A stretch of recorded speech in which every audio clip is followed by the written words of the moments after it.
خبر مثير للاهتمام في الوسط الرياضي، خاصة وأن أحمد عيد ظهير أيمن المصري البورسعيدي الحالي وزمالك سابقا يعتبر من المواهب الواعدة في هذا المركز. إليك تحليل سريع لهذه الخطوة إذا تمت بشكل رسمي. لماذا قد يسعى الأهلي لضم أحمد عيد؟ عامل السن. اللاعب لا يزال شابا ويمتلك خبرة دولية مع المنتخب الأولمبي، مما يجعله استثمارا طويل الأمد.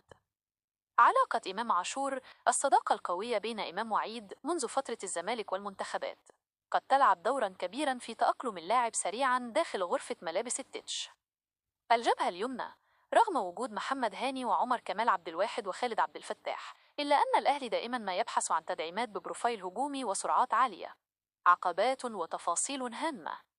ارتباطه بالمصري. أحمد عيد عقده مستمر مع النادي المصري البورسعيدي، لذا أي خطوة انتقال تتطلب تفاوضا مباشرا واتفاقا ماليا بين إدارة الناديين، إلا في حال وجود شروط جزائية. رد فعل الجماهير. نظرا لخلفية اللاعب كأحد أبناء قطاع الناشئين في الزمالك، فإن انتقاله للأهلي دائما ما يثير حالة من الجدل الرياضي كما حدث مع إمام عاشور سابقا.